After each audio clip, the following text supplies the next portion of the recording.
I'm Jake. I'm Tom. And we are VIMTV, Velocities in Music, the best kept secret in music reviews. Tom and I are preparing for our end of the year, end of 2013 album review list. So, a lot of albums came out in 2013. This has been a very prolific year in music. There's been a lot of really cool artists who have come out with new artists who have come out with a lot of albums, and a lot of established artists coming out with albums, especially comeback artists. Yeah. Now, this isn't really a comeback artist, but Johnny Marr from the Smiths came out with his first solo record earlier this year, back in, I think, May? It was early on. Yeah, it was earlier on for sure. This album's called The Messenger, and we're going to review it for you now. Tom, you happen to... I consider Tom to be a music historian. If I ever want to know something, and instead of going to Wikipedia, it's just easier to ask Tom because That's a lot of pressure. He knows just about everything, or that a person could know about most musicians. Tom, who is Johnny Marr? I mentioned he came from the Smiths. Yeah. Who are the Smiths? Is that a band? That is certainly what he is best known for, is the guitarist for the Smiths. And yeah, the Smiths were around in the early to mid to kind of late 80s. They were one of those bands that was iconic in a relatively short amount of time that they developed that iconic status. Queen is Dead came out in 1986. They put out like an album every year for 4 or 5 years, and that was like their career right there. But the impact that they had on music, specifically alternative rock and specifically in the UK, was just phenomenal. I mean, it's immeasurable at this point. And Johnny Marr was a big part of that. I mean, he was the guitarist of the band. Right. Now, Morrissey, the vocalist of the Smiths, had gone on to make a bunch of solo albums. I mean, he's still kicking it, really. He's been nonstop.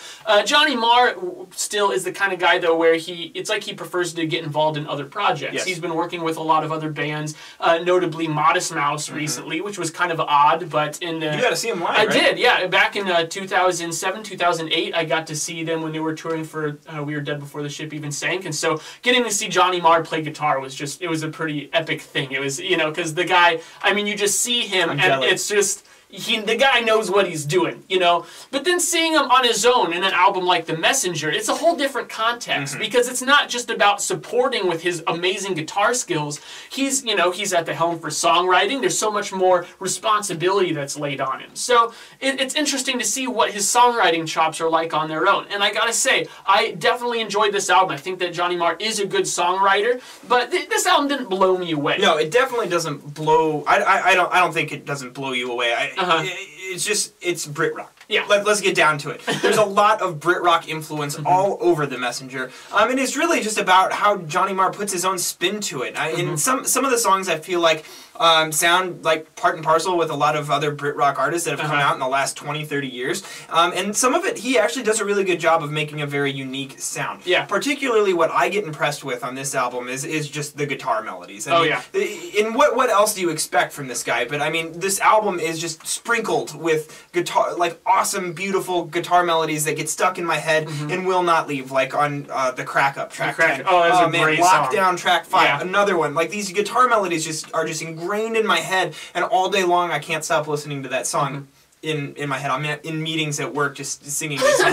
So the other thing is I was relatively impressed with how he approached writing his vocals. I felt like a lot of the vocal parts did their job very well. That was something that I was definitely considering because I expected the guitar to be there. So that was one thing that I definitely looked at too. One thing I will note about the vocals is that I feel like could have been a little stronger is there were parts where I think, these tracks aren't devoid of dynamics, but dynamics are not the focus. And that's generally something I'm critical of. Yeah. I'm a little bit more okay with it here. I just wish that in the softer parts of these tracks that Johnny Marr's vocals would have actually come down in the mix some. I mean, he's pretty much singing at the same volume. And on the opposite end of that, I wish that at some of the more intense parts his voice kind of cracked into that upper range dynamically.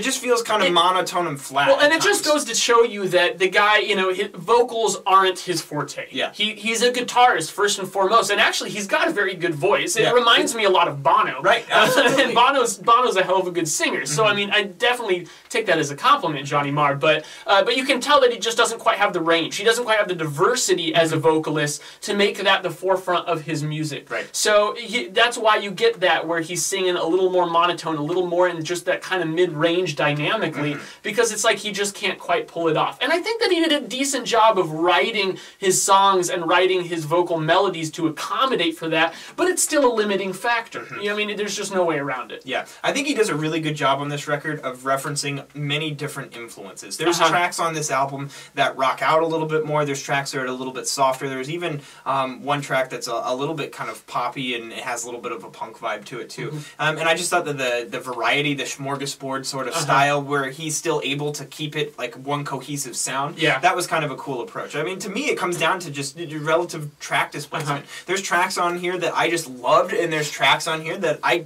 could care less for. Yeah, it's an album that falls victim to just the classic case of filler. Yeah. And that's what it comes down to. But you're right, I think that stylistically it's really cool to hear what he's doing, especially considering, I mean, some of the comparisons I would make as far as the sound and the style are really more bands that he helped influence. Right. I mean, I hear a lot of Blur in here. I hear a lot of Arctic Monkeys, Yeah, Doves absolutely. even. Yes, absolutely. And you think about it, and like, come on, tell me those bands didn't listen to the Smiths. Oh, they absolutely did. They were clearly influenced by Johnny Marr's guitar style. I mean, notably, you know, track one, the Right Thing Right, that totally could have been a Doves track. Totally.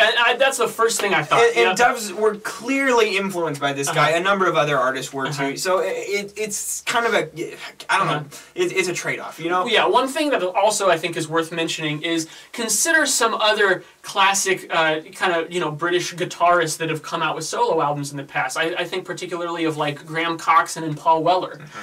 Paul Weller came out with Wake Up the Nation and Sonic Kicks over the last few years, which I think were both extremely good albums. I think Wake Up the Nation was a little more solid in songwriting, and Sonic Kicks was a little bit more experimental. Graham Coxon's A&E was uber experimental, and it was a mind-blowingly good album. I think that when you take an album like The Messenger and just kind of juxtapose it with those albums, because I think that those guys are kind of in the same vein, you know? I think the thing where The Messenger just falls a tad short, not necessarily bad, it's not a nail in the coffin, but where it falls a tad short is it's just not quite as adventurous. Yeah, it's just safe. Yeah, it is safe. It is very safe, and while the songwriting is generally pretty good, it's not of a quality enough to make it really a knockout, but it's a good effort. And you know, we have the advantage, there's been some time since this album came out, and looking at what other critics have given this album has received a fair amount of praise. It's on many end of 2013 lists, which, why are those 2013 lists? It's December 4th. Why are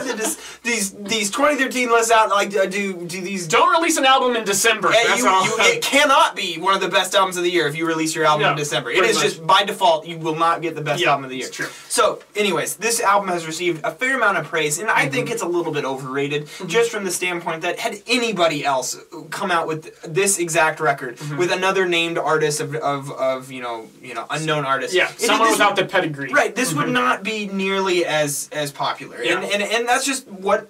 It's just what it is. And unfortunately, I don't think that affects the listening experience at all. This is still a solid album, and I'm feeling like this is a 71. I'm going 74. So, low 70s for us, that's still a mark of a pretty solid album. We wouldn't say that if it's in the 70s, it's probably something that we would recommend for you guys. If the album drifts down into the 60s, that means that there's some positive attributes, but enough negative attributes that we would say, you know, if you're really busy, don't mess around with this. But The Messenger was overall a pretty solid album, and actually a lot of people out there who are into Brit rock, who are into the Smiths, who have listened to Johnny Marr's other works, are definitely going to like this. So take that with a grain of salt. And leave us a comment at www.velocitiesandmusic.com or youtube.com/velocitiesandmusic.